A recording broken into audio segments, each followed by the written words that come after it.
the name of the Father, Son, and the Holy Spirit. Believers in Jesus Christ. Today, our reading of the Gospel in particular is about the final appearance of Jesus Christ to his disciples. Whenever Jesus appeared to his disciples after his resurrection, they were always unable to recognize him.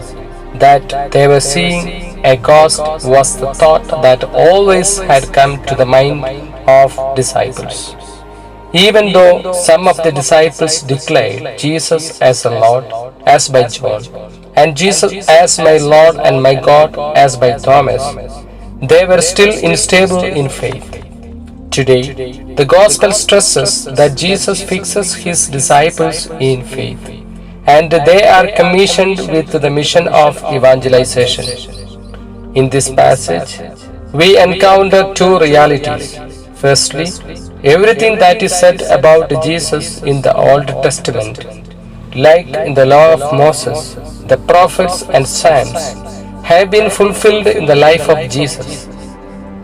For instance, a young woman shall conceive and bear a child and will be called Emmanuel, which is the prophecy of Isaiah chapter 7 verse 14, have been fulfilled in the Gospel of St. Matthew chapter 1 verse 23. The prophecy of Isaiah as in chapter 53 verse 4, he was wounded for our transgressions, he was bruised for our iniquities, was fulfilled in the Gospel of Matthew chapter 8 verse 17. Psalms chapter 16 verse 10 says, "For you do not give me up to Sheol, or let your faithful one see the pit," is fulfilled in Acts of the Apostles chapter 2 verse 24. Likewise, all the promises of the scripture and his economy of salvation has been fulfilled in Christ. Secondly, Jesus opened the minds of his disciples so that they could understand the scripture. Normally, no one can understand the word of God without being filled with the Holy Spirit. Although Jesus taught them many things while he was with his disciples, but too often the eyes of their understanding were shrouded. One of the best examples is seen in the Gospel of Matthew, chapter 16, verses from 7 to 9, when Jesus Christ spoke about beware of the yeast of the Pharisees and Sadducees, but the disciples did not get the meaning of it. And they said to one another, "It is because we have brought no bread." To which Jesus said to them, "You of little faith, do you still not perceive?"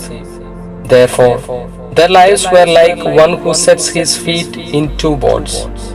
But we see a great change in the lives of the disciples after the ascension of Jesus, who opened their shrouded minds to understand the scripture before his return to the Father.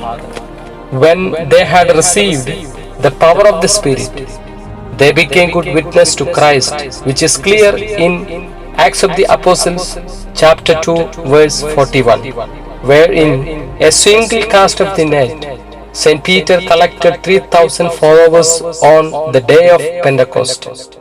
It reveals that with God we can do everything. What we need is only the mind to do it. Even today, Jesus is trying to join with us. Let us give him the space to open our minds and hearts to understand the inner meaning of the Word of God. Let us start our voyage of evangelization with the full hearts in believing in saving act of God. There we will see the miracles of salvation given by Jesus Christ. Amen.